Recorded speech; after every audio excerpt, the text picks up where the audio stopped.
Je propose peut-être qu'on démarre dans ce cas-là.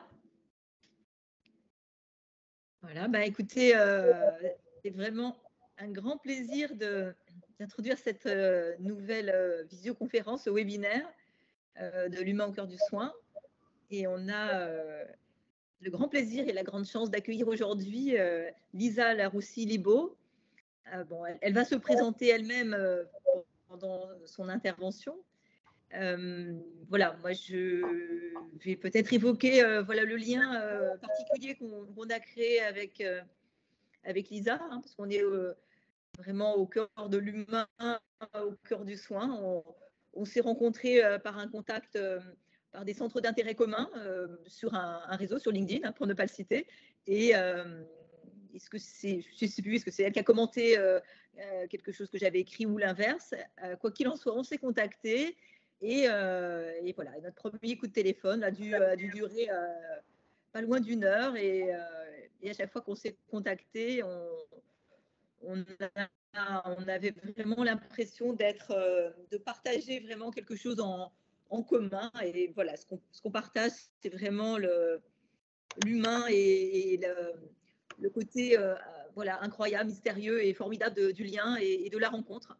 Et donc, c'est une très belle rencontre avec Lisa. On ne s'est pas encore rencontrés en présentiel, mais ça ne saurait tarder.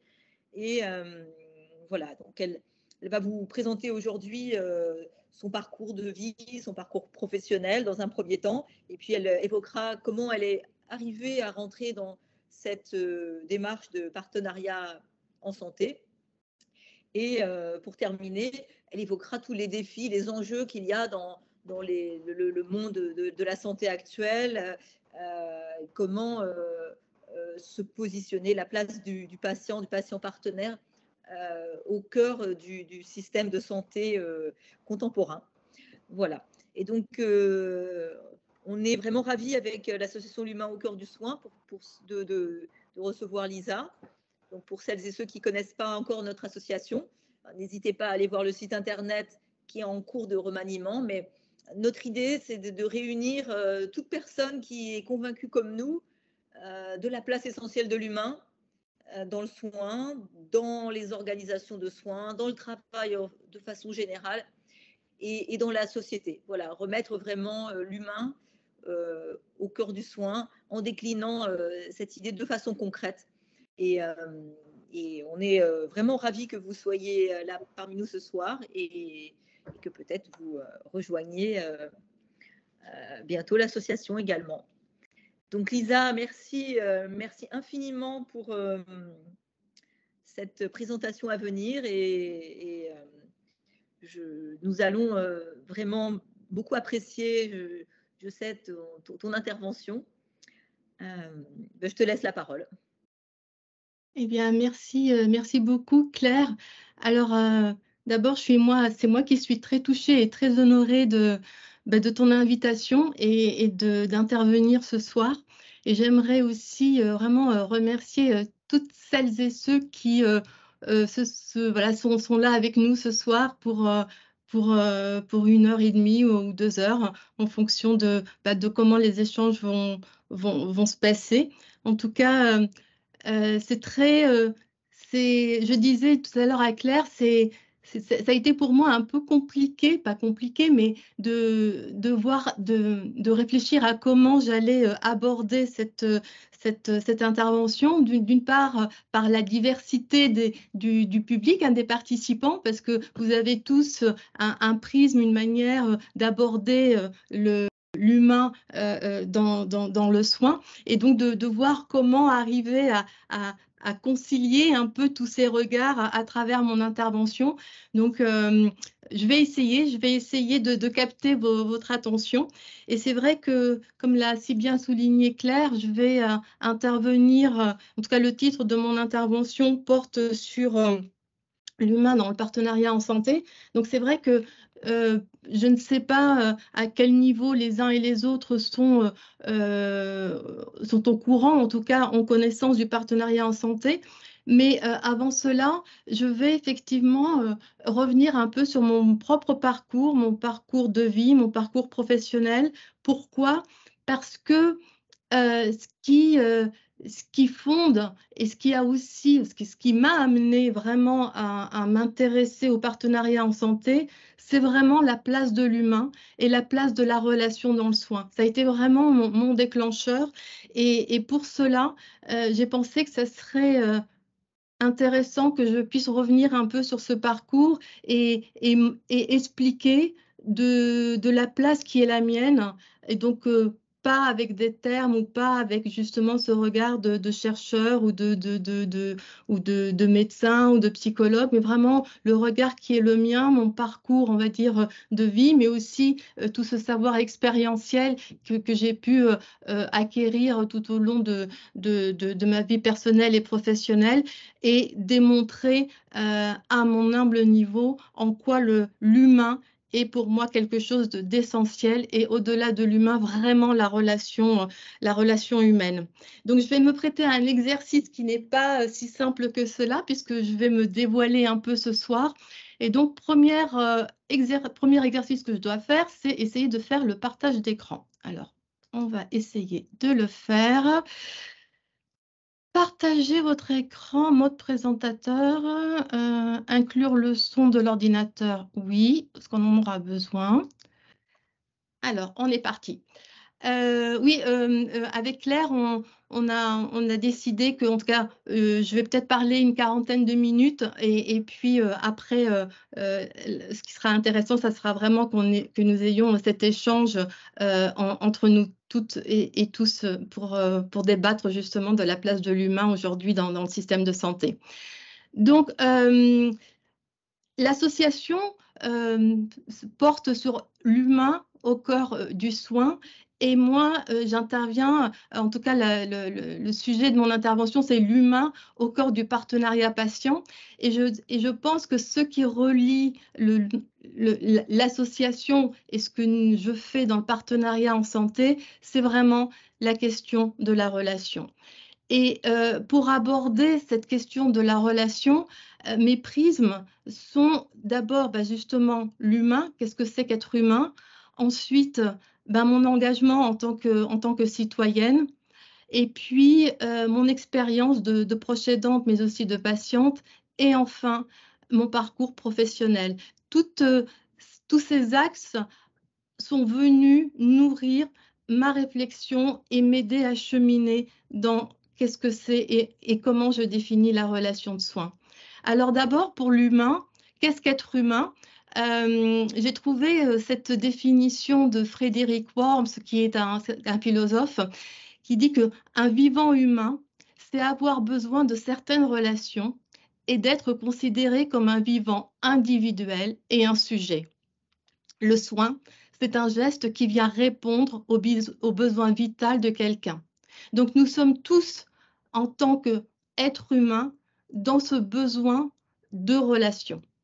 Et puis, un article qui a été écrit par Bertrand Kiefer, qui est le rédacteur en chef de la revue médicale suisse. Dans cet article, le titre de l'article portait sur l'homme sain est un animal social. Et j'ai mis quelques extraits de cet article que je lis avec vous. Nous sommes des animaux sociaux qui dépérissent dans la solitude, qui ont davantage besoin de relations avec les autres que de surinvestigation de leur propre existence et dont les mœurs du groupe déterminent une bonne part de la santé. Et plus loin dans l'article, il mentionne une enquête, comme le montre une gigantesque méta-analyse incluant 148 études portant sur plus de 300 000 personnes. Les individus ayant un fort réseau social ont 50% de chances de survie en plus par rapport à ceux qui entretiennent un système de relations faible. Pour tout le monde, le manque de contact humain prédit la mortalité. Ensuite, en tant que citoyenne, alors moi j'ai mis moi, le monde et les autres. Quand est-ce que ce sens de la citoyenneté et de l'engagement est né en moi? Eh bien, il est né, j'avais 13-14 ans.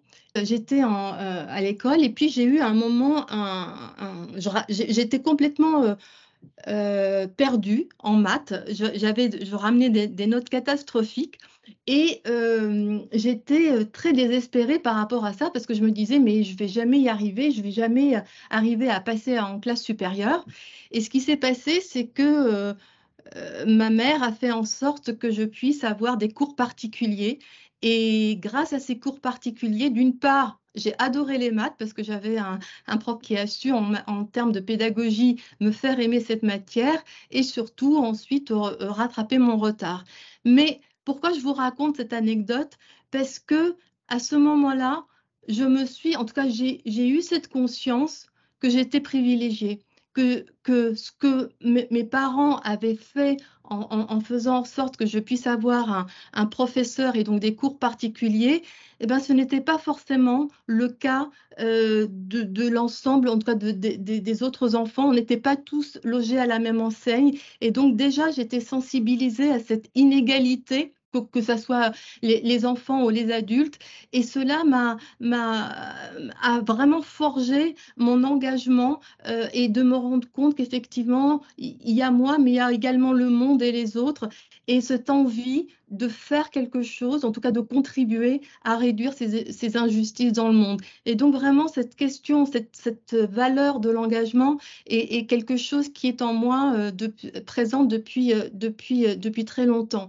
Et là, j'aimerais citer Cynthia Fleury qui, dans Le soin est un humanisme, nous dit: il n'y a pas de responsabilité propre qui ne soit intrinsèquement une responsabilité pour tous. L'existentialisme n'est rien sans la question de l'engagement éthique de l'homme. Dès lors, être agent, exister, c'est faire lien avec l'autre, c'est porter l'existence de tous comme un enjeu propre. Je trouvais que elle résumait bien la notion d'engagement. Ensuite, sur le troisième axe qui fonde là aussi l'importance que j'accorde à la relation, c'est l'expérience que j'ai eue en tant que proche aidante. À l'âge de 21 ans, ma mère est tombée gravement malade. Et il s'est avéré que le diagnostic qui a été posé, ça a été celui d'une insuffisance rénale qui l'a amenée à être dialysée. C'était une femme forte, indépendante, autonome, et du jour au lendemain, ben, elle s'est retrouvée reliée à une machine artificielle, donc à un rein artificiel. Et moi, à ce moment-là, j'étais étudiante, mais j'ai interrompu mes études parce que pour moi, il était essentiel.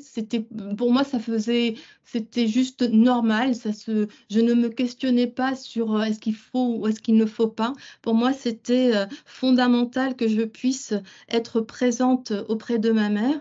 Et cette expérience à ce moment-là, je ne savais même pas qu'on appelait ce que je faisais, que ça se qualifiait de proche aidante, mais ça a été véritablement la première confrontation avec le système de santé, avec ce que le soin médical peut apporter et ce que le soin de la famille, des proches peut aussi apporter en complément.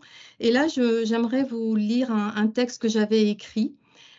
Cette présence quasi permanente aux côtés de ma mère, parce que je le voulais et le ressentais comme nécessaire, cette expérience, comme on le dirait aujourd'hui, m'a très tôt confrontée, sans que cela ne soit à ce stade de ma vie conscientisé, intégré et explicité, à ce qui est fondamental, voire essentiel, à notre survie en tant qu'humain. Je n'avais aucune connaissance médicale et j'aurais ainsi pu me sentir totalement inutile face à la maladie, au traitement et aux soins prescrits par le corps médical. Et pourtant, naturellement, je savais que la relation de soins que j'offrais à ma mère était un complément indispensable à son acceptation, sa capacité à supporter et à tenir face aux contraintes, difficultés et douleurs vécues au travers de cette maladie. Le temps passé à l'hôpital était un temps de présence absolue et de communion entre nous deux. Lui tenir la main, la regarder dans les yeux, lui sourire, permettait à la vie de circuler et surtout à l'amour d'être présent. Cette confrontation à ce qui nourrit le corps et l'âme est la partie la plus belle. voir et soutenir un corps limité et affaibli fait également partie du lot et on n'y échappe pas. Aider sa propre mère, même dans les gestes les plus intimes du quotidien, peut être violent, mais lorsqu'ils sont faits avec amour, ils permettent de maintenir la dignité de la personne. Ce que j'ai vécu à travers la maladie de ma mère m'a confrontée très tôt à notre propre vulnérabilité et à comment celle-ci est gérée, considérée, accueillie dans notre société. Cette confrontation au regard, aux postures, au déséquilibre de la relation entre le malade et les soignants, mais aussi avec le reste de la société en général, est douloureux car il stigmatise et vous projette dans une case, celle d'être une charge, un invalide, un faible. Et ça, cette expérience, donc j'avais 21 ans, 22 ans, et donc ça a été quelque chose on va dire quelque chose, je l'ai expérimenté très jeune et ça m'a beaucoup touchée, ça m'a beaucoup servi. Cette expérience qui a duré une dizaine d'années, puisque ma mère ensuite malheureusement est décédée, mais elle a forgé qui je suis, une partie de mon identité, mais aussi justement en quoi la relation est essentielle, en quoi être en lien avec l'autre est important et en quoi maintenir ou faire que les personnes qui sont en face de vous, quel que soit l'interlocuteur, ils puissent être vus dans sa dignité. Et là, j'aimerais aussi mentionner quelques auteurs qui m'ont conforté dans ce que moi j'ai pu ressentir et sentir comme étant quelque chose d'important. Et j'aimerais citer la psychologue et psychothérapeute Jeanne Sio-Faquin qui insiste sur l'importance de la tendresse, le toucher, qui participe de cette tendresse, de ce besoin de se sentir rassuré, sécurisé et apaisé. Dans la vie, la seule chose dont on a besoin est de se sentir en sécurité. Et Alexandre Lacroix, directeur de la rédaction de Philosophie Magazine, qui complète en disant « Il y a une forme de toucher, de caresse, ni érotique ni sexuelle, mais importante pour que la personne, même âgée, se sente vivante, tout simplement. » Et enfin, Bernard Sablonnière, qui est médecin et biologiste, nous dit « Il n'y a pas que le baiser, le regard est aussi très important. Dans le cerveau, une partie du lobe temporal est spécialisée dans la détection du regard. La caresse, mais aussi la parole, douce, l'envie, l'empathie, la discussion calme. Tous ces gestes sont importants. » Et je terminerai sur cette partie par le dernier ouvrage qu'a écrit Cynthia Fleury justement sur la clinique de la dignité. Et elle nous dit « Clinique parce que le manque de dignité, réitéré et institutionnalisé, provoque immanquablement des atteintes à la santé physique et mentale. Aucune politique de la dignité ne pourra se déployer sans s'appuyer, sans complaisance aucune, sans une clinique de la dignité mettant à nu ses contradictions et l'obligeant à exercer un rapport régénéré, empreint de soins, au corps et aux personnes. » Et pour terminer, entre guillemets, en tout cas sur le dernier axe qui motive l'importance que j'accorde à la relation, eh bien, c'est celui du métier, de la profession que j'ai exercée avant que je ne sois rattrapée par la maladie, qui est celui de la coopération internationale et de l'humanitaire. Et c'est vrai que en étant dans ce métier, là aussi, l'aide au développement consiste à accompagner celui qu'on aide pour qu'il puisse s'aider lui-même. On est également, comme on le voit à travers le partenariat en santé, dans cette recherche de l'autonomie des populations que nous venons aider. Et là aussi, j'aimerais vous lire un texte que j'ai écrit et je vous ai mis ces deux images pour que vous puissiez vous plonger dans le texte que je vais lire. Ce texte, je l'ai écrit suite au tremblement de terre en Haïti, pays où j'ai vécu pendant 4 ans. Et quand il y a eu le tremblement de terre, j'ai été déployée à l'épicentre même où a eu lieu le tremblement de terre, à 20 km de Port-au-Prince. Et nous étions dans le travail que nous devions faire juste après le tremblement de terre. On faisait un travail de voir quel était l'état des différentes communes et les besoins auxquels étaient confrontées les populations. Et au-delà du fait que l'endroit où j'étais, tout avait été détruit à 90% pour mes collègues, en tout cas pour mes amis suisses, et à 90% pour mes amis français, du territoire avait été détruit. Donc au-delà de ça, les parties où nous devions aller étaient vraiment des parties très enclavées et on ne pouvait y accéder qu'à pied. Elle voulait juste nourrir sa famille. Nous étions arrivés depuis 1 heure ou 2 dans le village, après être partis à l'aube de la ville la plus proche. Nous avions dû marcher environ 5 heures. Certains lieux sont si enclavés qu'on ne peut y accéder qu'à pied. Alors que nous discutions avec les villageois présents pour nous enquérir de leur situation, des cris d'une femme nous interpellent. D'où viennent ces cris? Et surtout, pourquoi crie-t-elle? Des cris d'une femme qui se défend, qui crie à l'aide. Le tableau qui se dresse devant moi est un mélange de force, de douleur, de solitude, mais aussi d'espoir. Une femme d'une 40aine d'années, voire plus, la peau sur les os, vêtue d'une robe mi-longue, pieds nus, se tient là, devant nous. Je n'oublierai jamais son regard. Un regard plein de larmes où se mêlent peur, détresse, mais aussi grande détermination. Elle porte sur la tête un sac de riz d'au moins 20 kilos, sac qu'elle avait été sans doute chercher en ville auprès d'une ONG ou du Programme alimentaire mondial. Sac qu'elle avait dû porter pendant des heures sous un soleil de plomb pour rejoindre son village et nourrir sa famille pour quelques jours ou quelques semaines tout au plus. Sauf que la faim, la pénurie, la violence, la délinquance et bien d'autres facteurs sont plus dangereux que cette marche exténuante. Un homme qui l'avait remarqué l'avait suivi afin de lui voler son sac. Au moment où nous l'avions entendu crier, il tentait de le lui voler, au point presque de lui arracher le cou tellement elle se débattait et résistait de toutes ses forces. À notre vue, il s'est volatilisé. Mais qu'en sera-t-il plus tard, lorsqu'elle reprendra son chemin? La détresse de cette femme, je ne l'oublierai jamais.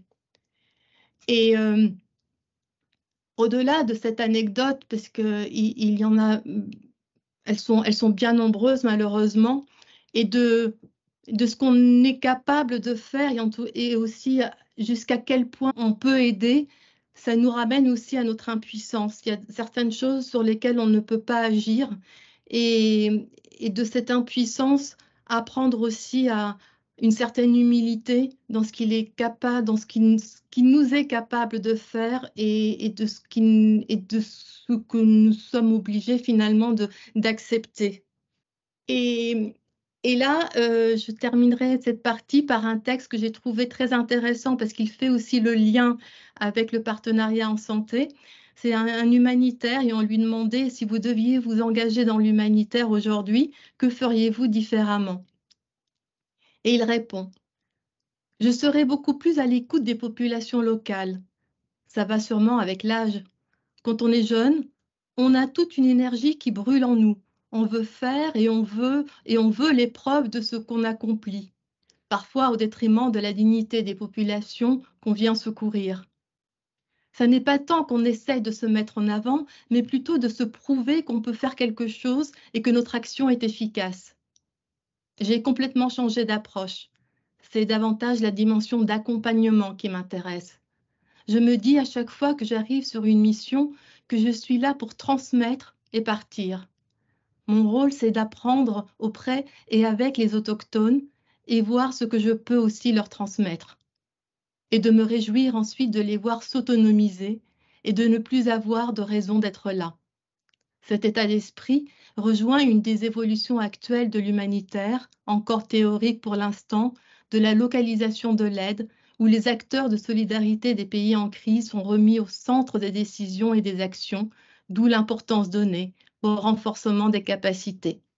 Pour celles et ceux qui, comme moi, sommes dans le partenariat en santé, on peut voir là vraiment les liens très, très étroits qui existent.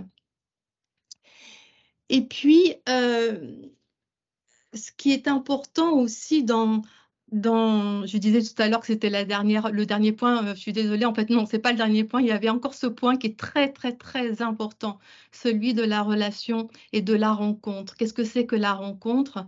Là, je cite, et je sais que certains et certaines d'entre vous connaissent très bien, en tout cas ont lu ce livre, La rencontre, une philosophie de Charles Pépin, qui, moi, m'a accompagnée, mais il m'a surtout accompagnée dans ce que moi, je pensais ou je pense être justement la relation et la véritable rencontre.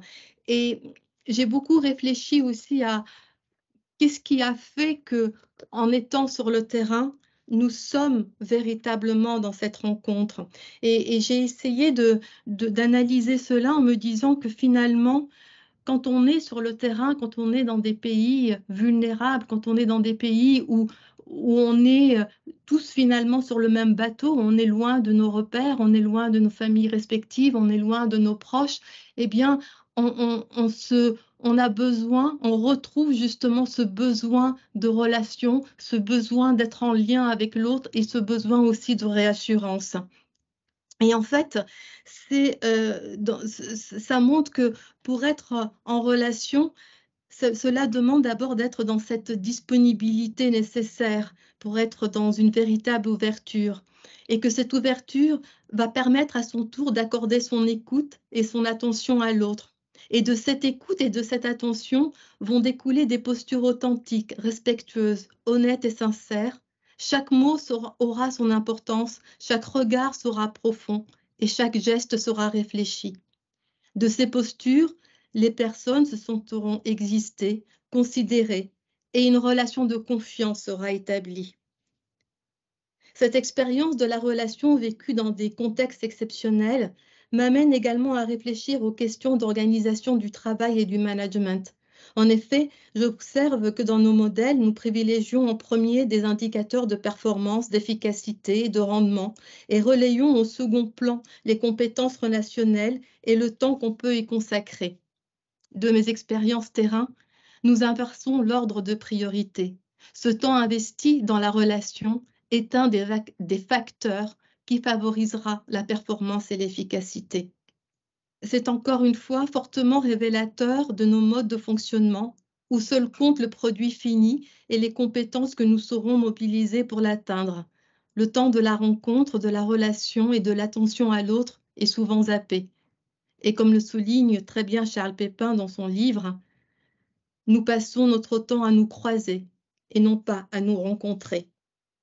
Et donc, avec tout ce que je viens de mentionner autour de la relation de soins, à travers l'humain et cette attention à l'autre, à travers la citoyenneté et la notion d'engagement, à travers mon expérience de proche aidante et l'expérience de la vulnérabilité et de la dignité, à travers mon expérience, mon parcours d'humanitaire et cette importance de la posture à avoir pour entrer en relation et d'une certaine humilité, tout cela a nourri mon chemin, tout ce que je suis. Et c'est avec ça que j'ai expérimenté à mon tour la maladie. Et je vous propose, si vous voulez bien, encore un petit moment peut-être de poésie. Pour vous raconter ce parcours, je vais vous le raconter à travers une vidéo de quelques minutes. Et je vous laisse plonger dans le récit.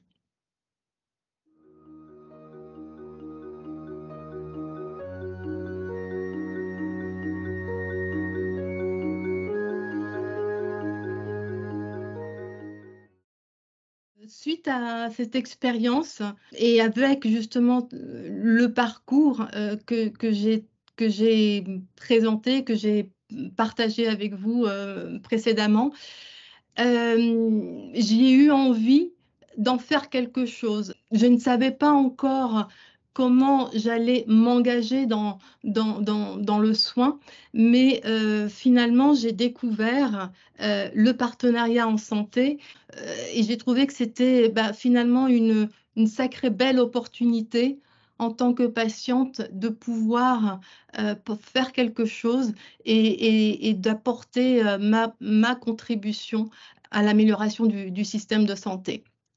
Et donc, à partir de là, je vais être très rapidement, parce que je pense que beaucoup d'entre vous connaissent le partenariat en santé, en tout cas le modèle de partenariat en santé, mais pour celles et ceux qui ne le connaissent pas, je me permets de revenir là-dessus. Qu'est-ce que c'est que le partenariat en santé? J'ai parlé depuis le début de mon intervention de la place et du rôle de l'importance de la relation, pardon. Et là, c'est effectivement un nouveau modèle relationnel qui nous est proposé par le modèle de Montréal, qui nous dit que le patient n'est plus au centre, mais il devient un membre de l'équipe à part entière. Et donc, on n'est plus uniquement à informer ou à consulter le patient, mais on va co-construire le parcours avec lui. Et ce partenariat en santé, il se déploie autant dans le domaine des soins, mais également de la formation, de la recherche, de la gouvernance et des politiques de santé.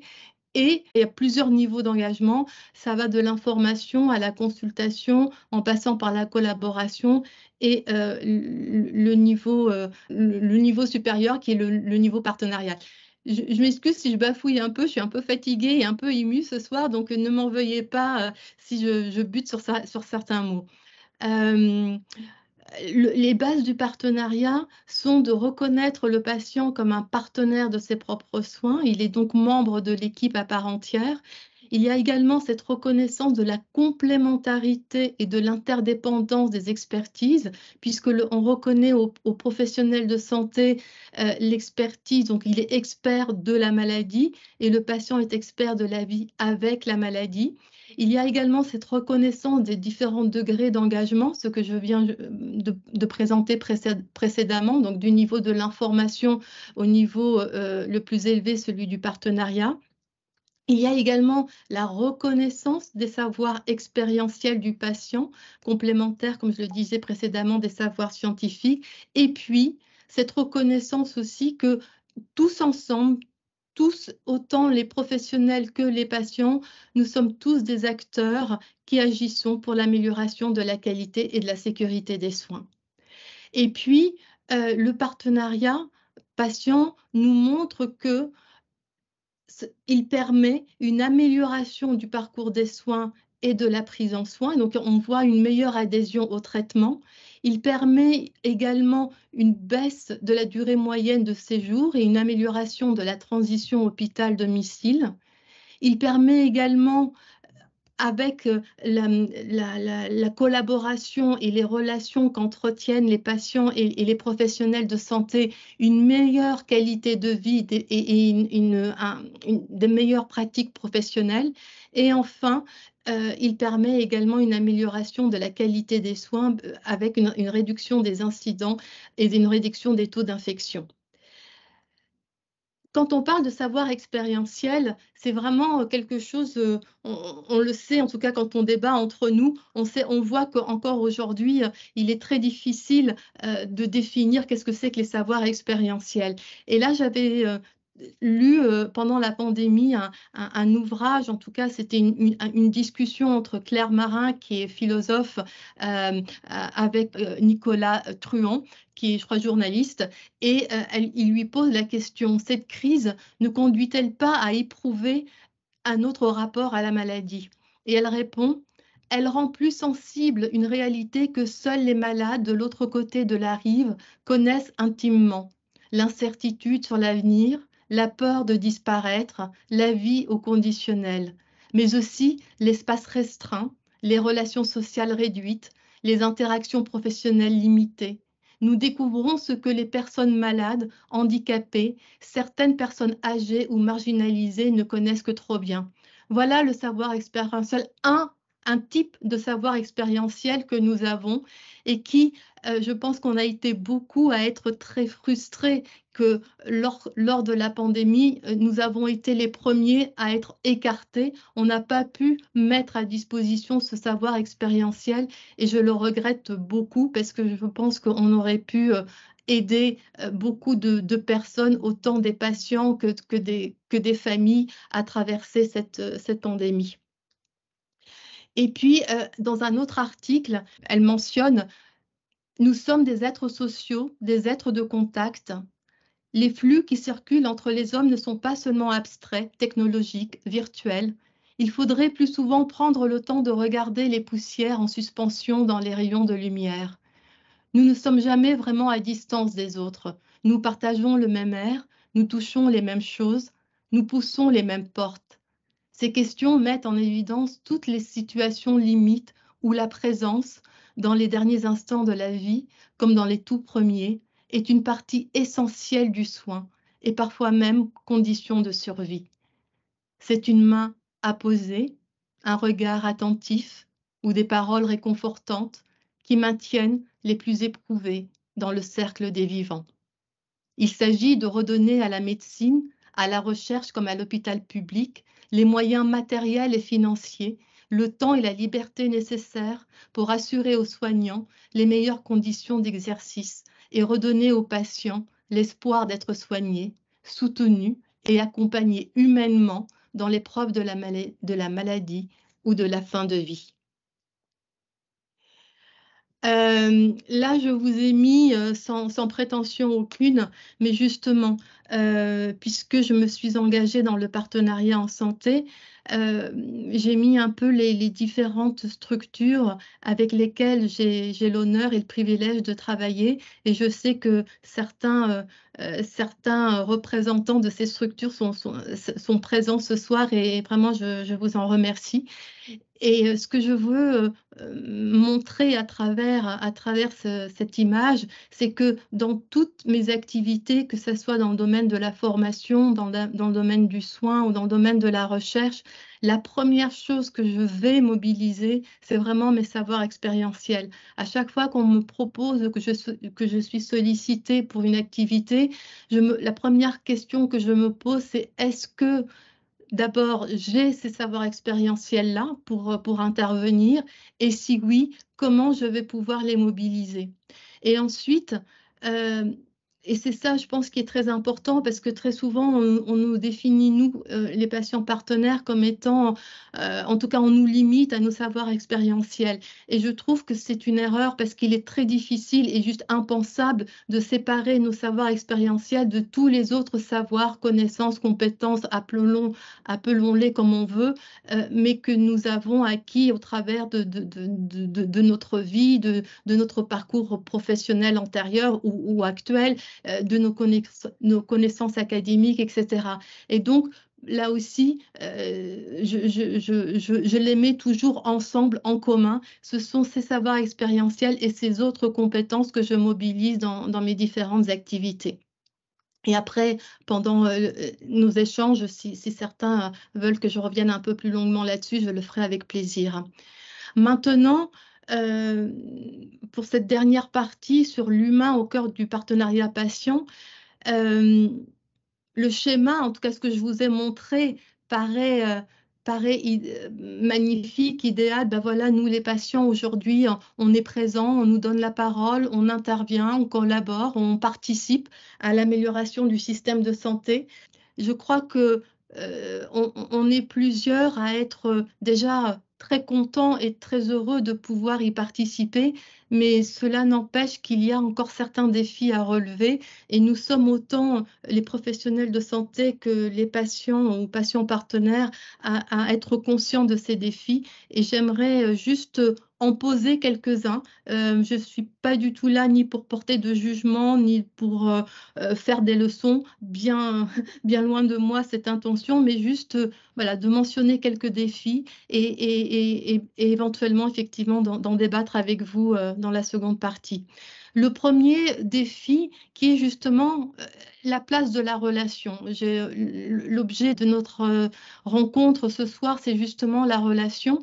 Et, et la question que je me pose, c'est effectivement quelle place on lui accorde aujourd'hui dans le système de santé.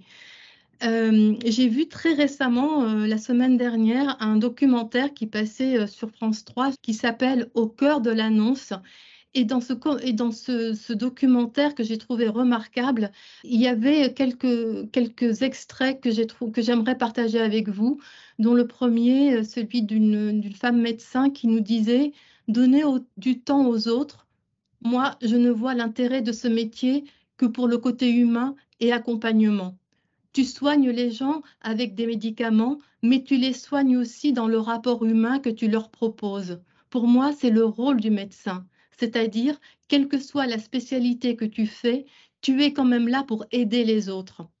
On se rend compte, quand on se met à la place des patients, de choses dont on ne se rend pas forcément compte quand on est soignant. Cette phrase, c'était une infirmière qui l'a dite, et c'était suite à un exercice de simulation qui a été fait. Ensuite, un peu plus loin dans ce documentaire, un médecin disait « C'est difficile pour les soignants car on a choisi un métier pour soigner les autres et de se sentir faillible, ça nous met en difficulté. On n'a pas trop envie d'être en difficulté. » Redescendre de notre échelle de médecins, se remettre à leur niveau et juste qu'il y ait un lien d'humanité. Ça suffit. Des petites choses, des petits mots. Ça humanise la relation, mais c'est un risque. Et ça, j'ai trouvé très, très fort cette phrase. Ça humanise la relation, mais c'est un risque. Un risque d'être dans cette humanité. Et qu'est-ce qu'on fait de cette humanité? Qu'est-ce qu'on fait de ce lien particulier qu'on va faire? Eh bien, pour beaucoup, ça déstabilise et on en a peur. Et là, ça m'amène à vous partager, et j'ai mis le lien, je ne l'ai pas dit en début d'intervention, mais je vous partagerai mes slides avec grand plaisir. En tout cas, si certains en sont demandeurs, je vous les partagerai. Le docteur Philippe Carazivan fait partie de l'équipe de Montréal et j'avoue que quand je l'ai entendu, il faisait partie, c'était un des premiers à être intervenu dans la formation que j'ai faite sur les fondements du partenariat patient. Je me suis dit, lui, je l'adore, il dit exactement ce que je pense être important et donc je savais que ce que j'allais découvrir du partenariat patient allait correspondre à mes valeurs et à ma conception du soin. Parce que il parle justement, et dans cette vidéo, il parle de l'importance de la relation du soin et du fait que le partenariat va impliquer d'entrer en relation. Et il dit, c'est difficile d'entrer en relation, on se protège pour 1000 raisons, parce que ça fait mal, on côtoie la souffrance tous les jours, parce que c'est plus facile de se distancer un peu, parce qu'on a un autre patient à voir dans quelques minutes. Ce n'est pas pour de mauvaises raisons qu'on se distancie, c'est un moyen de survivre. Aujourd'hui, ce moyen est moins adapté à la réalité d'aujourd'hui, parce qu'on n'est pas entraîné à entrer en relation. C'est déstabilisant et ça fait peur. Et je pense que c'est ça aussi le partenariat patient, c'est apprendre avec les patients partenaires, à entrer en relation. Parce les professionnels se retrouvent finalement confrontés, ou en tout cas à travailler avec de vrais patients, et on apprend à détricoter un peu toutes ces peurs, toutes ces appréhensions ou toutes ces postures qu'on pouvait avoir précédemment, ou en tout cas dans la manière d'aborder la relation. Et je pense que là, c'est un pas de géant qu'on est capable de faire avec le partenariat patient. Et puis, dans mes questionnements, moi, ce qui m'inquiète aussi, si je peux me permettre, c'est comment déployer le partenariat patient dans un système de santé qui est, on le sait tous, hein, que ce soit en Suisse ou en France, qui est malade. Et là, récemment, s'est tenu à Lausanne le procès fictif de l'hôpital.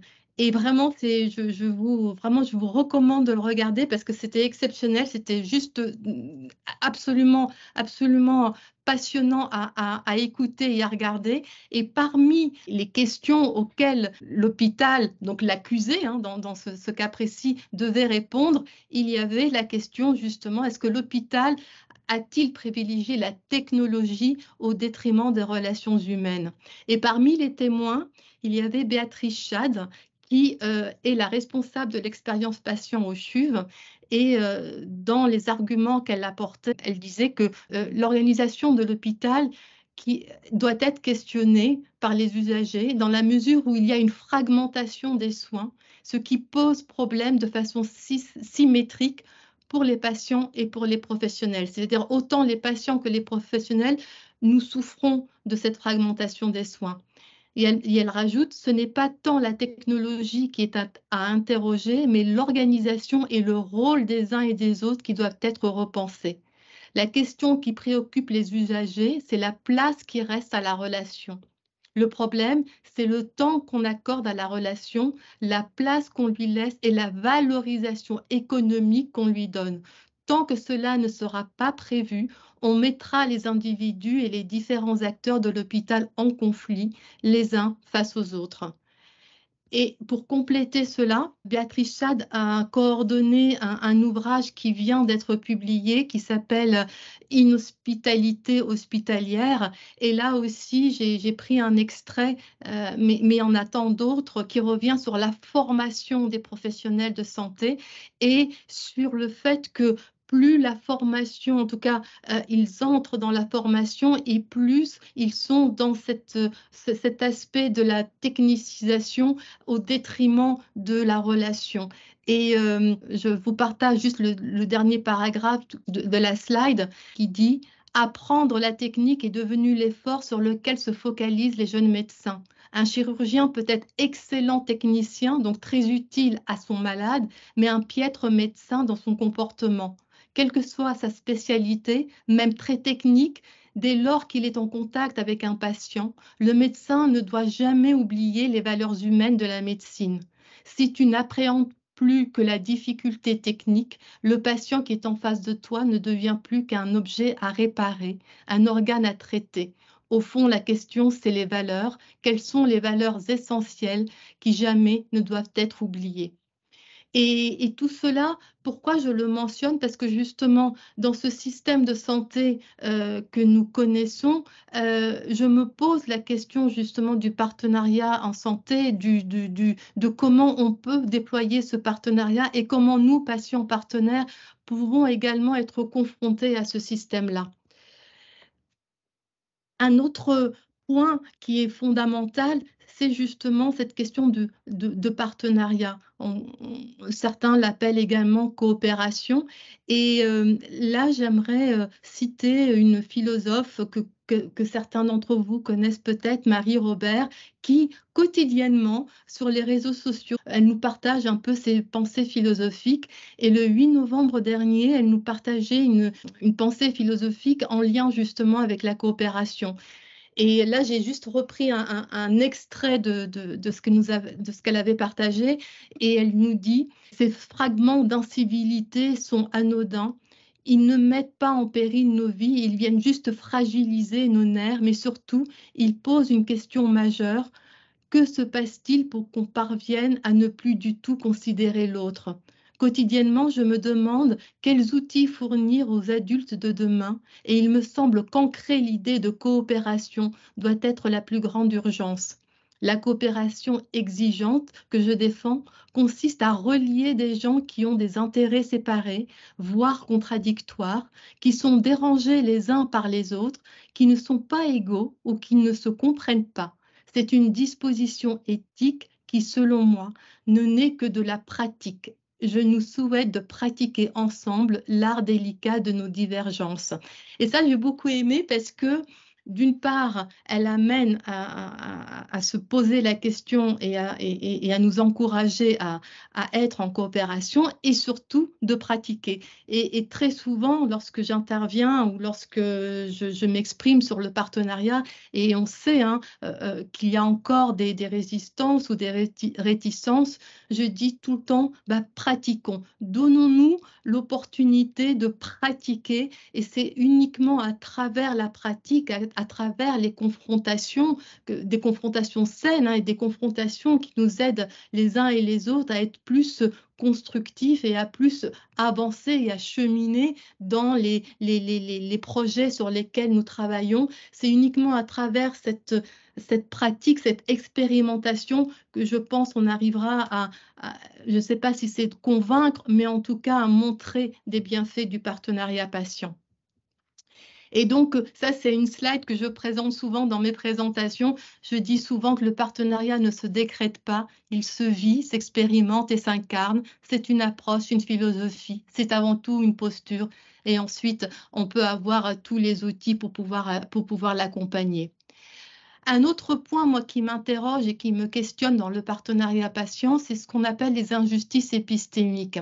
Et là aussi, je vous renvoie à une vidéo très courte, elle fait une quinzaine de minutes, de Brenda Bogart, j'espère ne pas trop écorcher son nom, qui, je crois, depuis pas très longtemps et travaille en Suisse, et elle a fait une présentation sur les injustices épistémiques. Cette notion, c'est une philosophe, Miranda Fricker, qui en a parlé pour la toute première fois. Et en fait, l'idée, c'est de ne pas reconnaître de la valeur à un savoir d'une certaine catégorie de population, en tout cas à cause du statut, en fonction du statut social d'une personne. Et ça peut être autant les femmes qui ne sont pas considérées ou des personnes de par leur catégorie socio-professionnelle, etc. Et il s'avère que la parole du patient, mais aussi la parole du patient partenaire, n'est pas toujours entendue et reconnue à sa juste valeur. Et ça, je crois qu'on est plusieurs, en tout cas moi je l'ai expérimenté. Des fois, je me retrouve à dire des choses qui sont de la même valeur que celles des professionnels de santé, mais je vois que c'est pas que ce n'est pas accueilli, mais ce n'est pas intégré et assimilé de la même façon.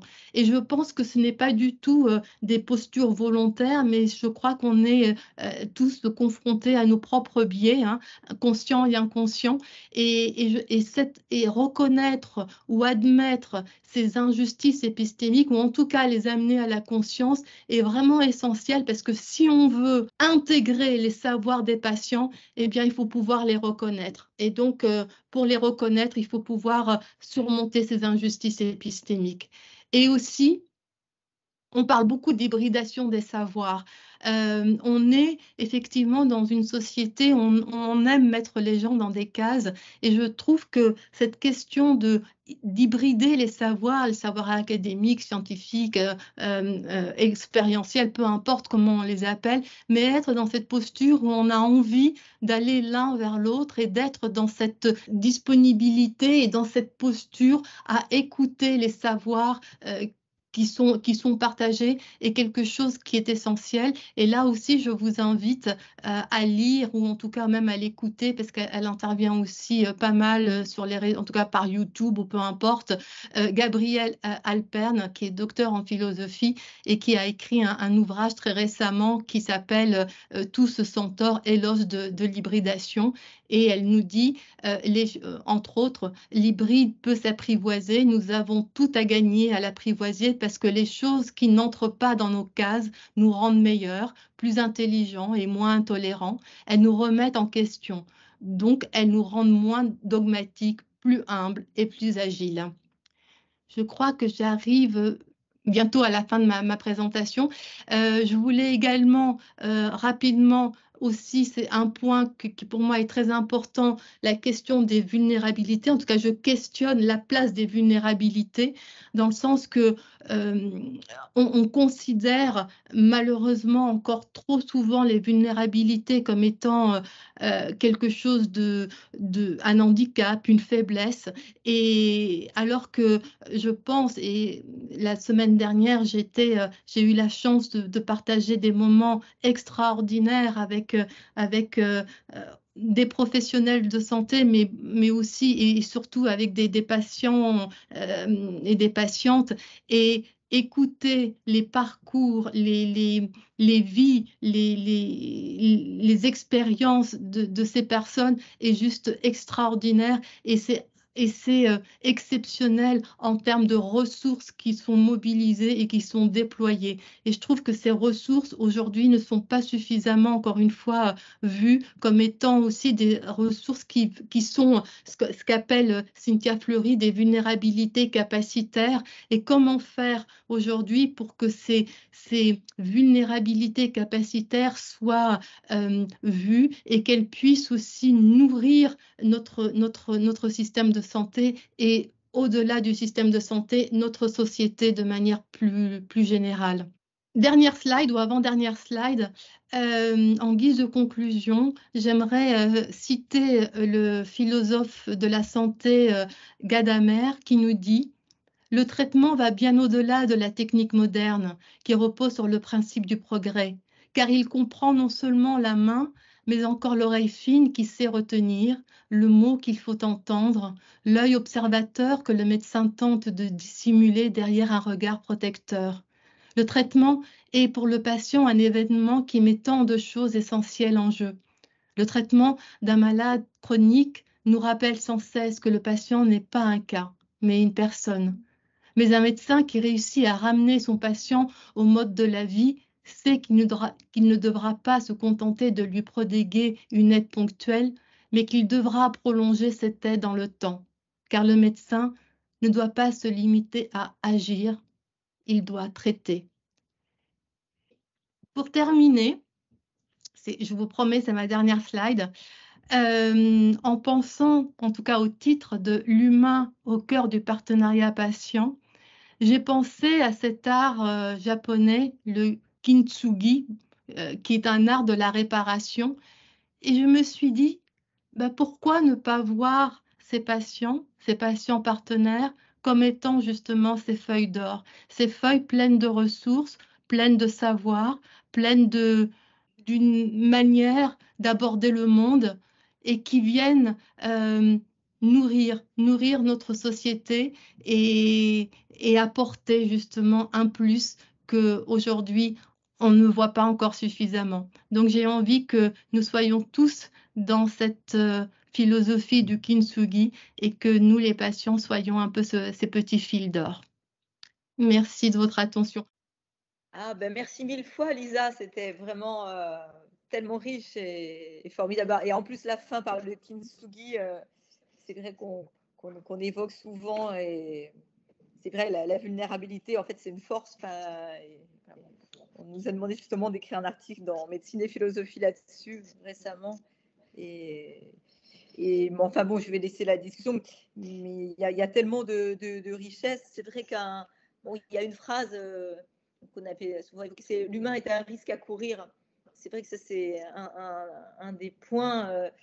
C'est vrai qu'on se dit parfois c'est plus rassurant, c'est plus facile de se protéger derrière des protocoles, des algorithmes, ou la technique simplement. Voilà, on va represcrire un scanner.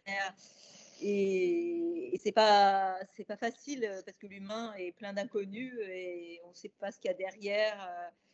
Donc on ne connaît jamais l'autre personne en profondeur. Donc c'est toujours un risque, mais c'est un risque qui vaut la peine, parce que c'est ça qui est riche, c'est ça la connexion, c'est ça qui fait la connexion profonde, qui fait la vibration, la connexion des ondes et la véritable relation qui, comme tu dis, authentique, sincère et puis finalement simple, quoi.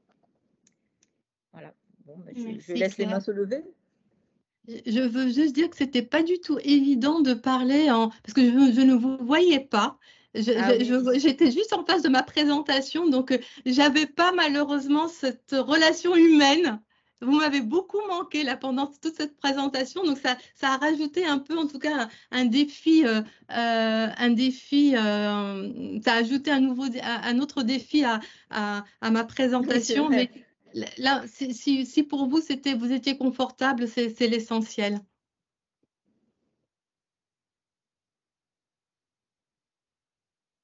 J'ai pas du tout regardé les commentaires dans le chat, donc je sais pas du tout s'il y a des questions ou je suis. C'était surtout super, c'était super. Bravo, c'est ça les commentaires.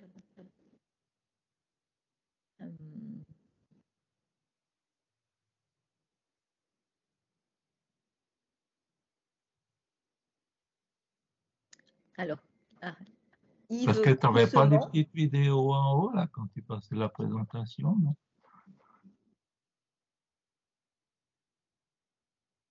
Comment? Tu n'avais pas les petites vidéos en haut, parce que moi, j'avais toujours les petites vidéos en haut avec les portraits, puis en bas, il y avait la présentation, là. Non, parce que j'ai mis en plein écran. Ah, d'accord. Ok. Pas de questions, pas de réaction. Il y a Yves.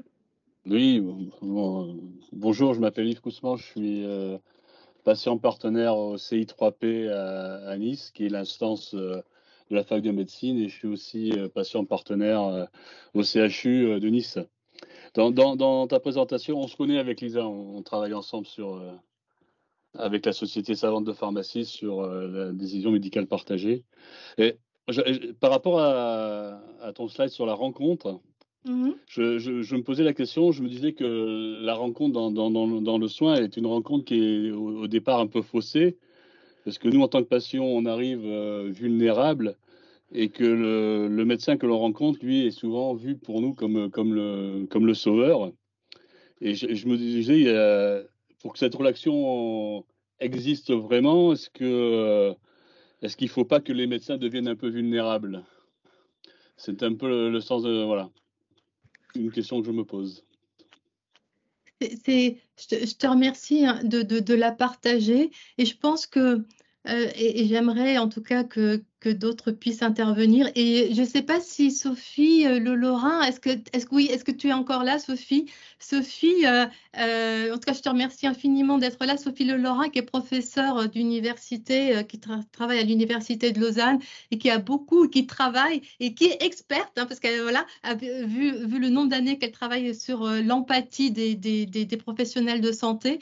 Je pense que et si tu veux bien réagir, moi, ce que je voudrais dire, c'est que justement, cette question de vulnérabilité, d'abord, on est tous vulnérables, mais c'est vrai on est formaté dans la société dans laquelle on est, dans notre manière aussi d'être dans l'enseignement, à se protéger, et donc à ne pas les présenter, en tout cas ne pas montrer notre vulnérabilité. Et moi, je sais qu'en tout cas, en ayant entendu certains professionnels de santé qui disent, c'est vrai qu'on devrait peut-être nous aussi montrer notre vulnérabilité, ça permettrait peut-être d'humaniser justement cette rencontre.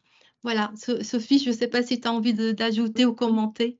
Oui, merci beaucoup Lisa pour la présentation et puis pour ta spontanéité et justement le fait que tu ouvres ton expérience à un champ de réflexion. Et c'est vrai que le problème des soins, il est actuellement, il est quand même important, et notamment parce que la culture médicale, mais je trouve que c'était déjà très bien décrit dans ta présentation, véhicule des idées. Et puis Julia Colli et Charlotte Van Damme, qui sont en doctorat avec moi, pourraient même aussi en parler dans le cadre de leur thèse, mais véhicule des idées où les émotions n'ont pas leur place, où ça serait justement être faillible. Et puis être faillible, c'est pas les guidelines médicaux, hein. Dans les échanges, ça vient d'être dit aussi.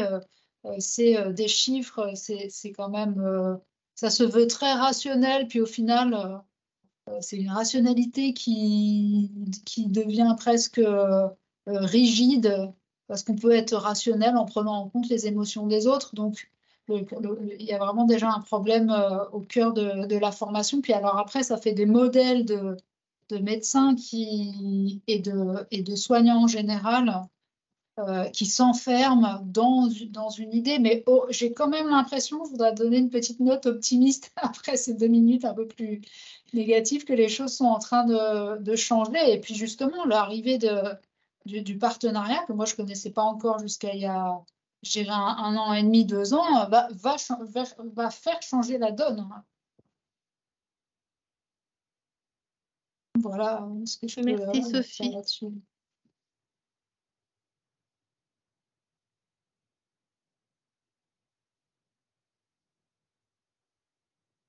Je vois qu'il y a des mains. Je ne sais pas, Claire, est-ce que c'est toi oui, qui pardon, donne... j'ai oublié Pardon. de mettre le micro. Oui, Sabrina, vous voulez poser une question, puis après Francis. Alors, je ne sais pas si c'est tant une question qu'une réaction, parce qu'avec Lisa, on a la même partie du corps qui a été, ou presque, qui a été touchée par un cancer.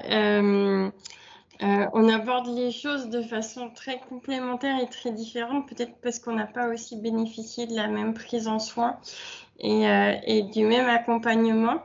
Et je trouve ça hyper enrichissant, hyper intéressant d'avoir ces 2 approches très différentes.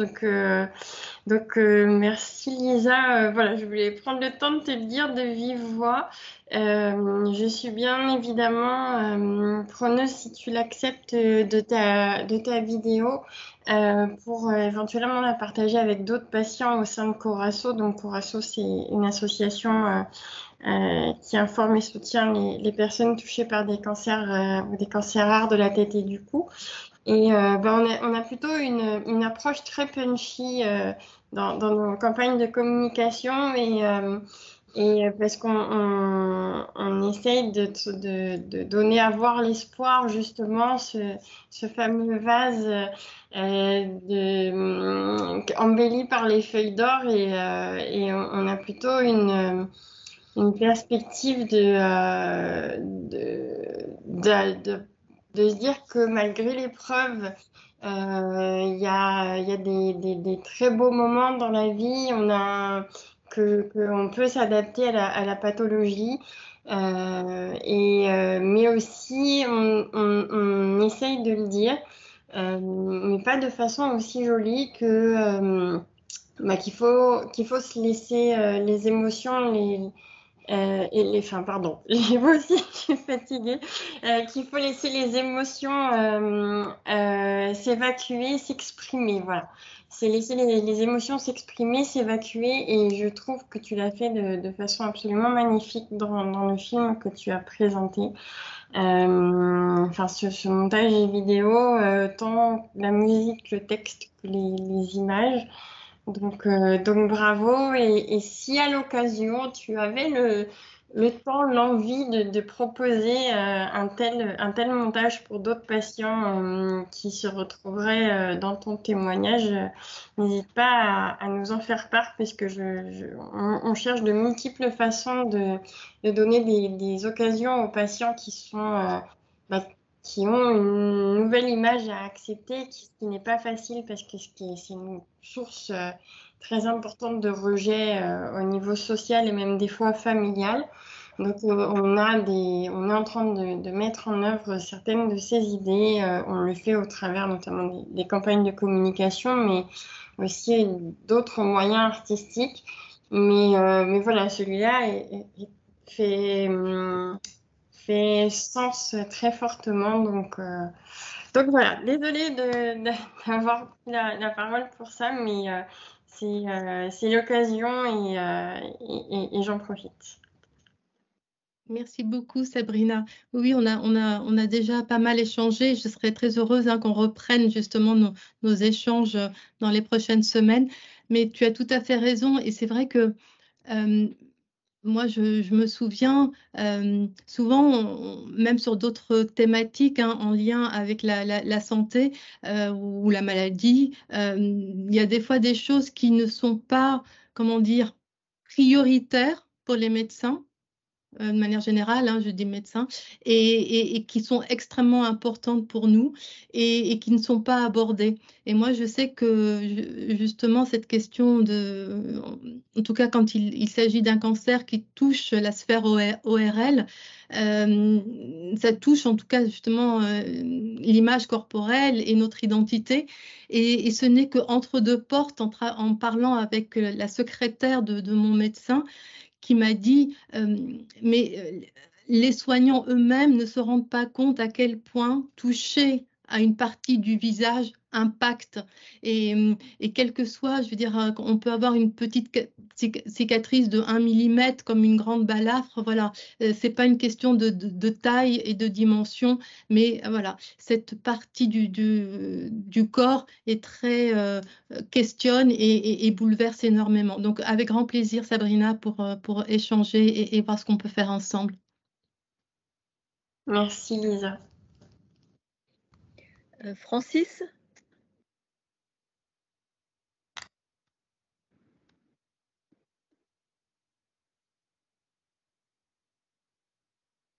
Je crois que Francis a oublié de mettre son micro. Je dis merci pour ce partage d'expérience et pour la simplicité avec laquelle vous parlez de ce que vous avez vécu l'une et l'autre d'ailleurs. Je pensais en même temps à cet ouvrage sur le lambeau qui traduit aussi à sa manière ce que peuvent vivre les personnes qui ont traversé cette expérience et que vous traduisez de manière très, très exceptionnelle, je trouve. Je connaissais assez peu l'école de Montréal par rapport que vous évoquez, et notamment quand on parlait de la difficulté à entrer en relation, la formation et l'entraînement à la relation.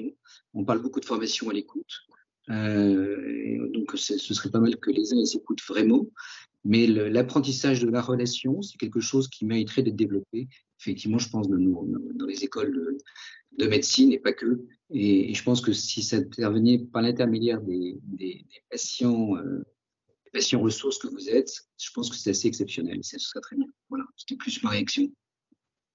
Merci.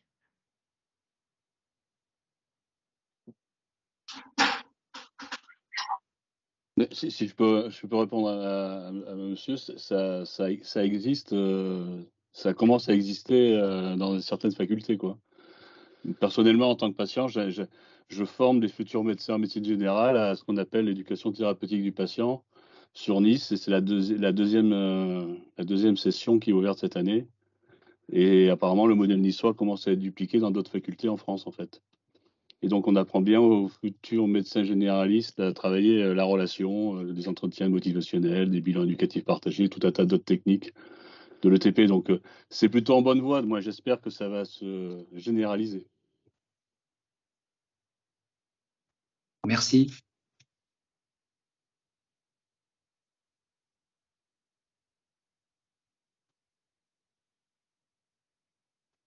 C'est quelque chose, bon, je ne veux pas parler à sa place, mais je profite que Sandrine Jonio soit présente. Hein. Sandrine Jonio, qui est responsable du programme patient 3P aux hôpitaux universitaires de Genève.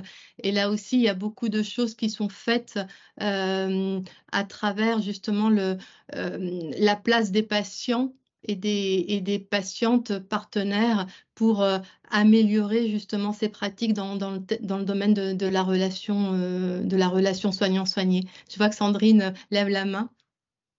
Oui, merci Lisa. En fait, j'hésitais à répondre parce que je me demandais par quel bout rebondir sur ta présentation. Je réfléchissais parce que j'étais très touchée par tous les points que tu as amenés de plusieurs façons. Déjà en tant que personne, parce que j'ai accompagné aussi un papa en fin de vie et j'ai continué à travailler, et tout ce qui est émotion, vulnérabilité, je l'ai vécu tout en accompagnant d'autres patients, par exemple même amputés. Donc ça m'a ramené plein de choses et beaucoup d'émotions, et donc merci en résonance et en écho tout ce que tu as amené. Après, d'un côté professionnel, on a beaucoup de chance, en fait, je me dis, à Genève, parce qu'on a des personnes comme toi, comme d'autres patients qui sont là aujourd'hui. J'ai vu Rolf, j'ai vu Laure, j'ai vu...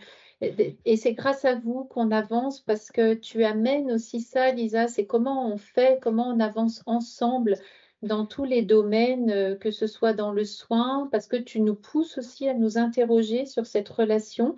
même si j'ai bien noté dans ces défis de réorganisation des systèmes de santé, c'est vrai que c'est très complexe et on est tous, et là je parle en tout cas même pour moi, pressés aussi de tous les côtés, mais c'est compliqué je pense pour tout le monde. Et même si on est dans le soin et l'humain, mais au moins, grâce à vous et tout ce que vous faites, les choses avancent énormément, que ce soit dans l'institution donc hospitalière, que ce soit dans les soins ambulatoires, que ce soit dans les écoles de soins infirmiers, où tu interviens beaucoup aussi, en fac de médecine, dans les séminaires interpro. Et tout à l'heure, quelqu'un a dit, en prenant la parole, a dit pour terminer, mais terminons sur une note positive parce que les choses changent. Et moi, je trouve que les choses changent énormément. Depuis ces 10 dernières années, là j'ai 35 ans de carrière et je vois vraiment le changement. Et on a de belles choses, on vit de belles choses avec des médecins, des pharmaciens, des chefs de service, même un directeur médical chez nous, une directrice des soins qui soutiennent et qui accueillent les patients partenaires bien volontiers.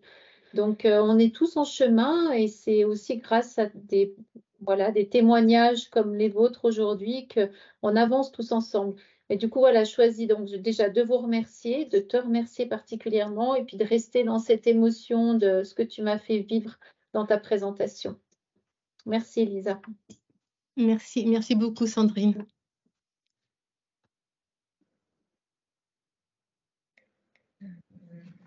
Oui, merci Lisa. Je vais me permettre de réagir à nouveau. C'est vrai que ça a été évoqué par plusieurs participants. La dimension personnelle, elle est importante, elle est même essentielle et tu l'as bien évoqué dans ta présentation. Et c'est vrai que souvent on a tendance à séparer. C'est pour ça que cette idée d'hybridation, cette idée d'identité multiple, elle est si importante aussi parce que voilà, c'est la touche qu'on met dans le lien, dans la relation en fait, on peut pas s'extraire de qui on est. Et je trouve qu'en effet, ta présentation était très éclairante et incarnée de ce point de vue-là. Voilà. Cette expérience que tu m'avais évoquée dans l'humanitaire avec des situations où vraiment il n'y a rien autour, pas d'activité extérieure, et donc on est vraiment recentré sur le lien humain. C'est un peu des activités modèles un peu extrêmes. Des activités où j'avais lu un livre qui était, je ne sais plus quel auteur, mais il s'appelait La contagiosité émotionnelle.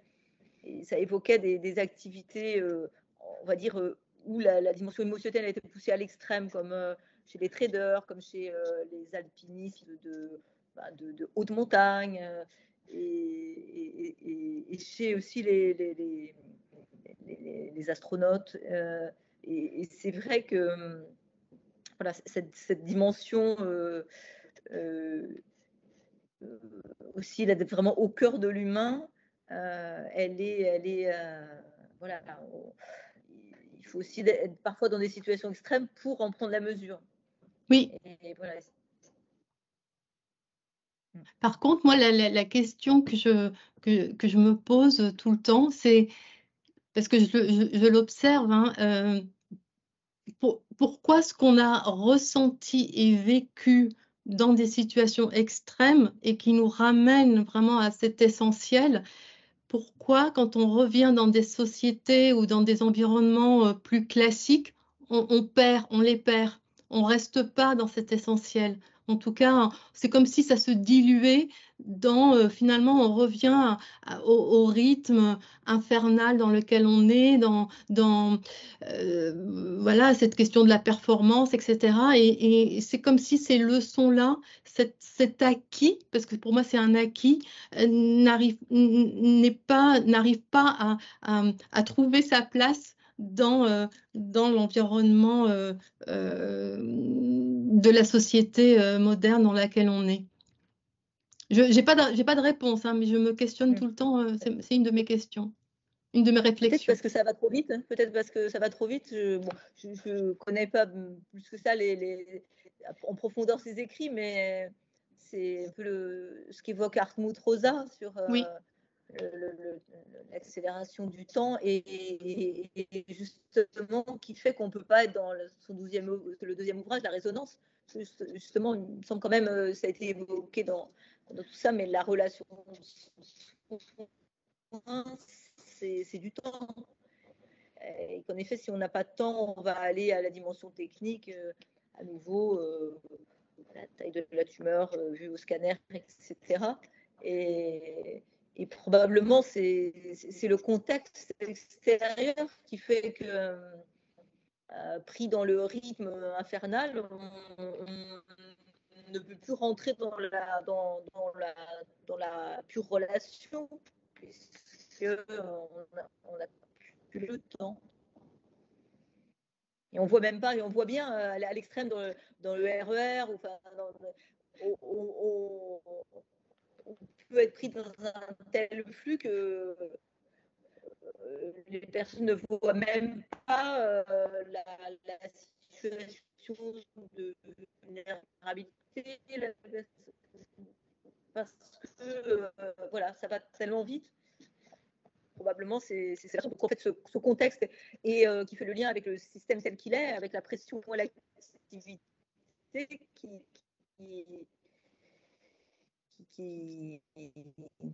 laisse.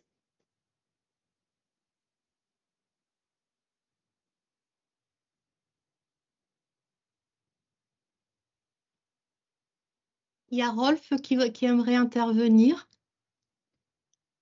Oui, merci Lisa. Ce que je voulais dire, c'est que j'ai beaucoup apprécié tout ton exposé qui correspond tout à fait à ce qu'il faudrait faire. Rolf, je crois que vous avez levé la main. Hein? Oui, il s'exprime. Il est en train de parler. Et puis ce que je voulais dire aussi, c'est qu'il y a beaucoup de problèmes que j'ai remarqués qui sont beaucoup des problèmes institutionnels. Parce que s'il y a un manque de personnel, puis qu'il y a des responsables d'équipe qui doivent surtout faire pour organiser, pour qu'il y ait toujours assez de monde pour soigner les gens, et puis qu'ils sont toujours sous pression pour faire le maximum de prise de sang, etc., sans discuter avec les patients, etc., ça peut aussi poser problème.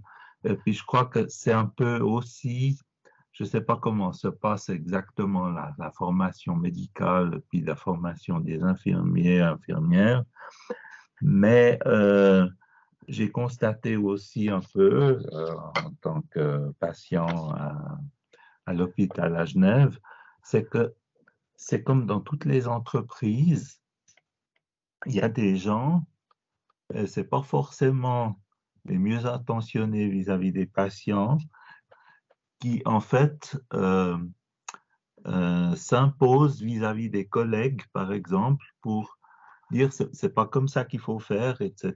Il faut arrêter de discuter des fois, il faut pas rentrer en matière sur des discussions, bien je ne sais pas, avec les malades, etc. Et puis, par exemple, pour faire des remarques aux malades ou voir les engueuler, etc., ils sont souvent très forts aussi, ceux-là. Et puis, c'est les bons éléments, les bons médecins, les bons infirmiers, etc. Après, ils sont un peu écartés, si on veut, par les autres. Là, c'est un peu ça que j'ai remarqué aussi, parce que je me rappelle, je discutais beaucoup avec un infirmier que j'ai toujours considéré comme excellent à Genève, là. Et puis,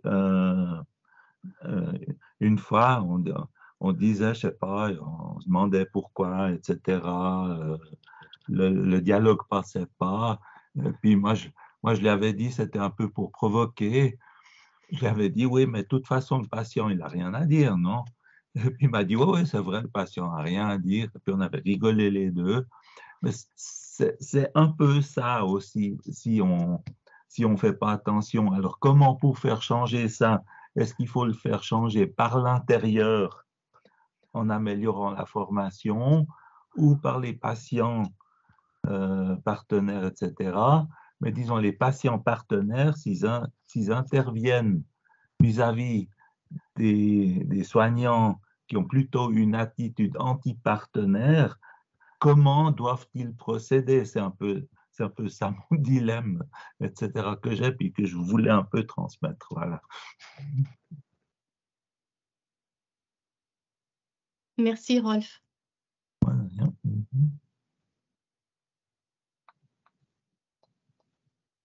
Je vois qu'il y a 2 mains qui se lèvent. Une, c'est Marie. Je me permets, Claire, hein, Marie-Aude. Oui, bah, je vais prendre la main. Alors, Annelise, peut-être et Annelise et Marie-Aude, qui veut parler en premier? Il y a Marie-Aude. J'avais allumé le micro, bonsoir, pour répondre à Rolf. Alors. En fait, en tant que patient partenaire, quand on est formé, on apprend justement à s'intégrer potentiellement à des équipes avec des soignants qui n'ont aucune envie de travailler avec des patients et qui ne le font que par obligation, parce que dans le cadre des programmes d'ETP, c'est quand même plutôt bien vu, parce que ça peut conditionner des financements. Et donc, le patient pourrait et peut parfois n'être qu'un alibi, et on apprend aussi à se préparer à ça et à quand même être en capacité d'être force de proposition pour faire progresser les idées dans lesquelles on croit. Donc ça, c'est pour ça que je me permets d'intervenir à ce moment-là de ce colloque. Je voulais remercier Lisa aussi pour tout ce qu'elle nous a partagé et dire qu'il y a quand même quelque chose de fondamentalement différent entre tous les patients. C'est la maladie dont on souffre, et qu'entre une maladie où l'annonce est faite effectivement brutalement, mais où derrière on sait quel est le pronostic et comment les choses vont se dérouler, et une maladie qui est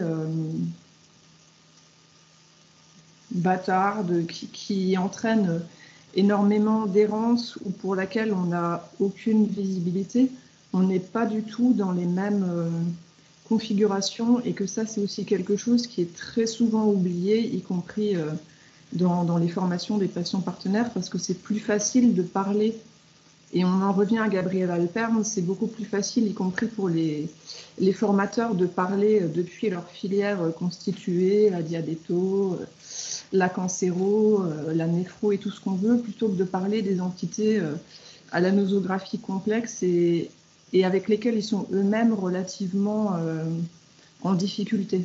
Et que là, on a peut-être d'autant plus, en tant que patient partenaire, des choses à apporter, parce qu'un patient en errance se détourne vite du corps médical où il n'est pas forcément bien accueilli, et il y a aussi un sujet de fond, tout le travail de rétablissement qu'il faut vendre plus, alors même que les gens ont tendance, parce qu'on leur dit c'est dans la tête, à ne pas vouloir faire ce travail d'acceptation, je ne vais pas vivre comme avant, il faut que je vive malgré, et c'est là aussi où je pense que le patient peut apporter beaucoup.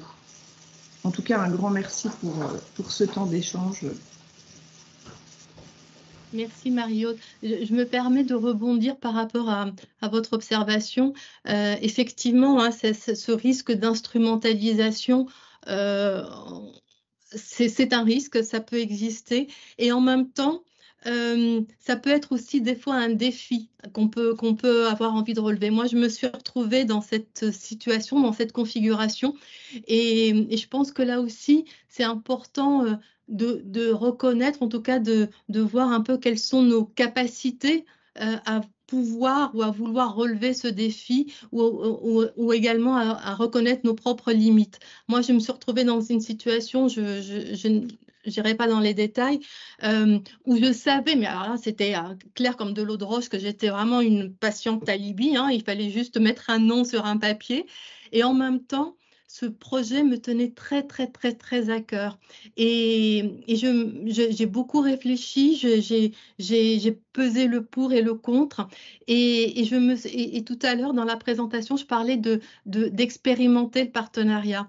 Et ce que j'ai fait, en tout cas, j'ai sollicité quelques personnes pour avoir des alliés dans ma réflexion. Et ce que m'avait dit une personne, m'avait dit, essaye Lisa dans cette équipe de au moins trouver un allié, quelqu'un avec qui, en tout cas un professionnel de santé avec qui tu vas pouvoir construire quelque chose.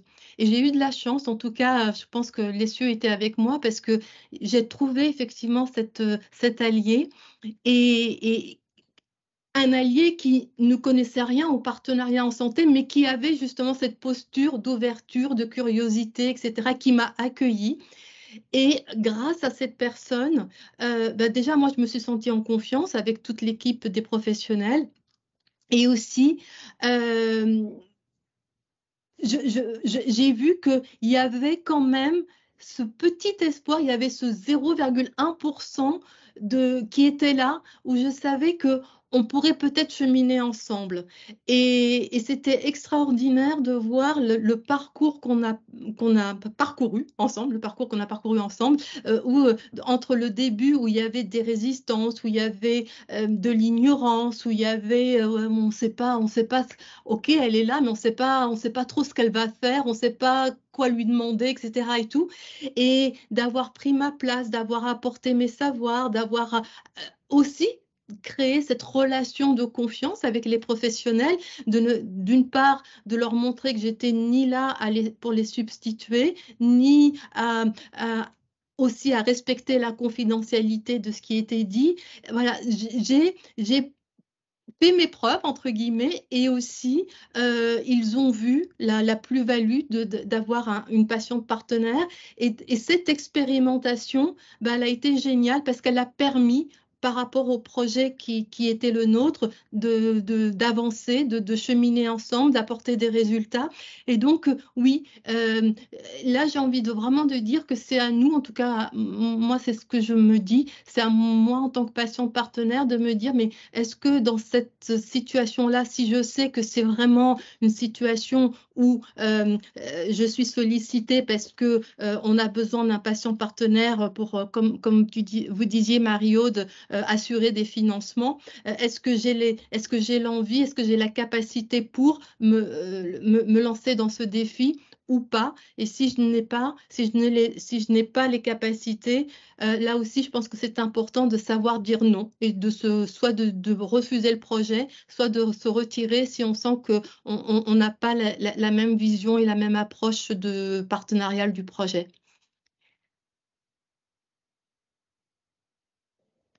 Alors, il y avait Annelise qui avait levé la main et après Yves. Annelise qui est interne à la PAS de Saint-Louis.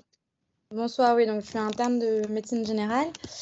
Moi, je souhaitais juste rebondir un petit peu sur aussi ce dont on parlait un peu plus tôt, donc sur l'humanité des médecins et le fait qu'ils aussi mettent en jeu leur vulnérabilité. Et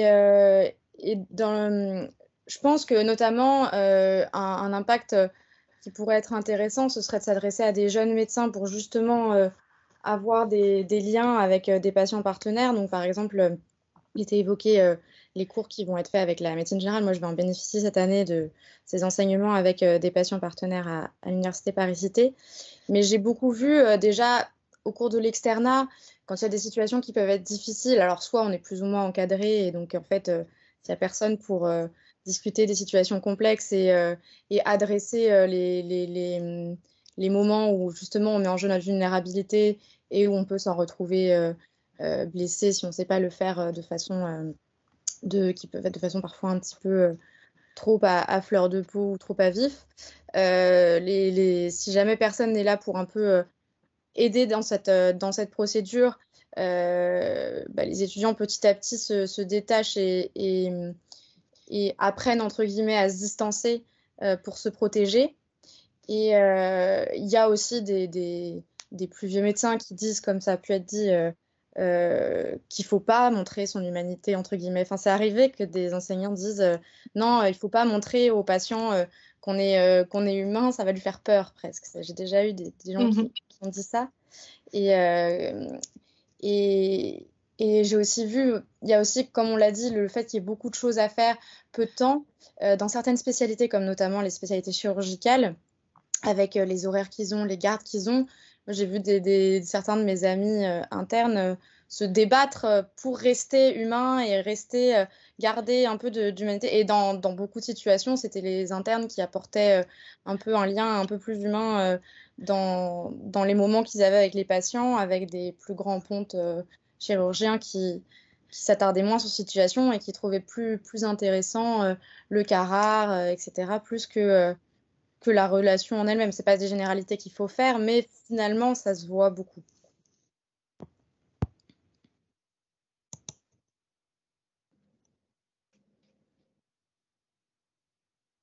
Est-ce qu'il y a une réaction? Merci beaucoup, Annelise.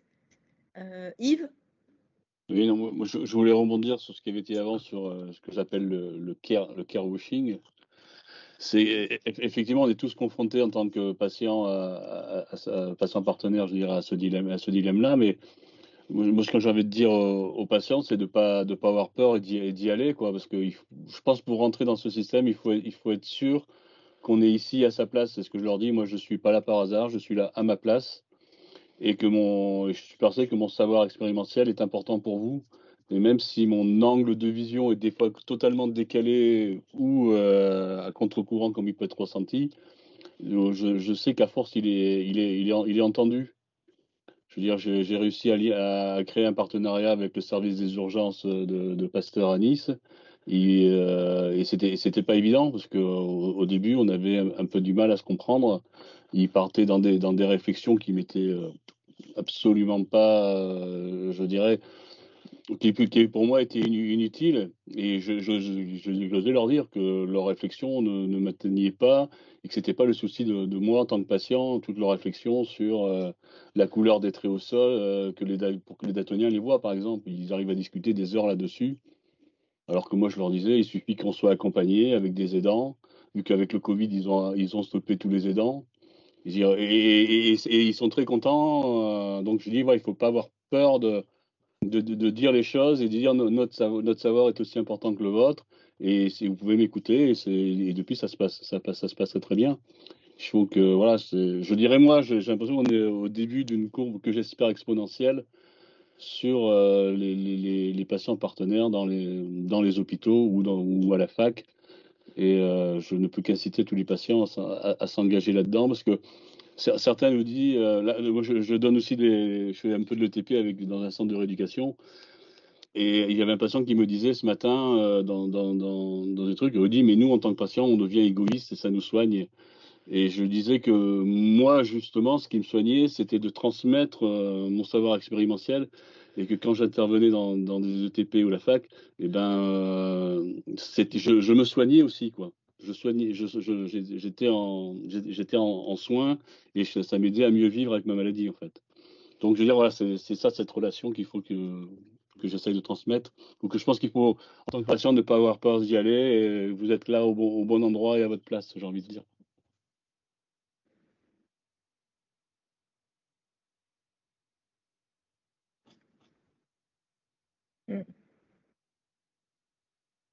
Oui, c'est vraiment, c'est assez fou parce que ça paraît tellement évident tout ça. Et en même temps,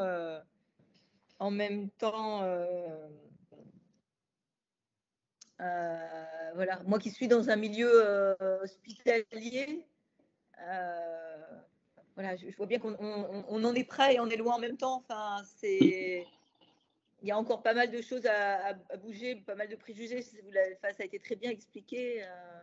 Il y a quand même pas suffisamment certainement d'écoute, de compréhension, de confiance dans les patients. Et c'est dommage pour toutes les parties parce que c'est tellement riche. Enfin, en effet, ce qu'a évoqué Lisa, voilà, c'est un enrichissement commun et puis c'est une relation de qualité, quoi. Tout à fait. Et ça va forcément. Et puis c'est nécessaire. Sinon, on arrive à des situations d'agressivité. Enfin, si on n'a pas le ressenti du patient, on reste dans sa vision et ça peut mener à des impasses. C'est vrai que voilà, on pourrait parler de la médiation aussi, de la place des patients dans la médiation. voilà, je me souviens d'une situation où il ne reste plus beaucoup de temps, mais où une situation était coincée dans un service, pour un très bon service, un patient qui avait une maladie inflammatoire chronique intestinale, une rectocolite hémorragique, et en fait, il avait de la fièvre et on avait arrêté son traitement. Et en fait, bon, et lui, c'était un jeune patient et il était bloqué à l'hôpital et tout ce qu'il voyait, c'était... Alors, tous les examens, ils étaient justifiés, on progressait pas à pas, mais la situation s'est envenimée parce que ça devenait insupportable pour le patient d'être isolé, d'être retrouver cette gêne liée à ses troubles digestifs et d'être éloigné de tous ces liens sociaux. Et voilà, et à un moment donné, c'était simplement ce dialogue qui devait se renouer, et c'était simplement écouter le patient et qui dans la vie, voilà, dans son expérience. Et c'est ça qui a permis de résoudre la situation. Donc en fait, c'est en même temps, voilà, c'est évident, c'est simple. Voilà, c'est tellement simple que ben, on n'y pense même pas. Peut-être Lisa, un petit mot pour conclure cette très beau webinaire. C'était vraiment très fort, très touchant, très riche.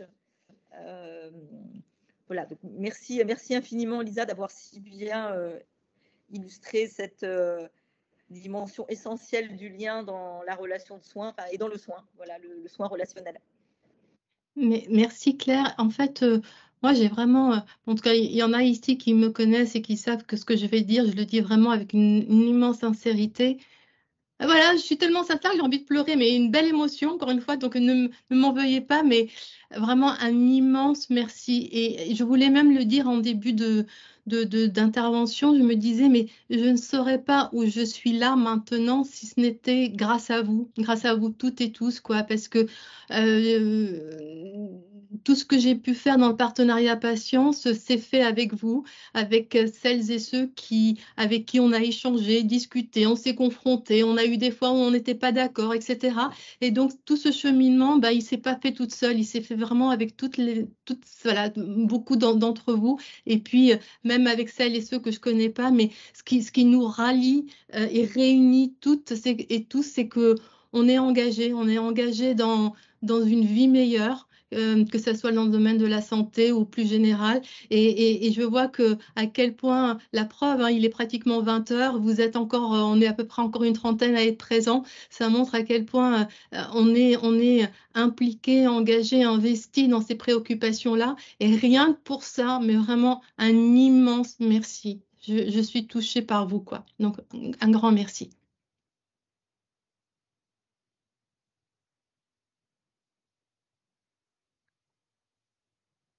Je crois que, est-ce que c'est moi qui dois dire au revoir? Parce que je vois que tu as enlevé ton micro, tu as fermé ton micro, Claire.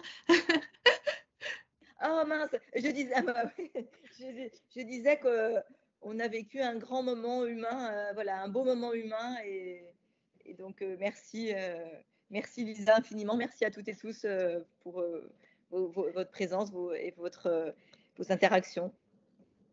Et au plaisir de vous voir, de vous revoir, et pour les personnes que je ne connais pas, peut-être de se rencontrer prochainement. À bientôt. Merci Lisa, à bientôt. Merci à vous, au revoir.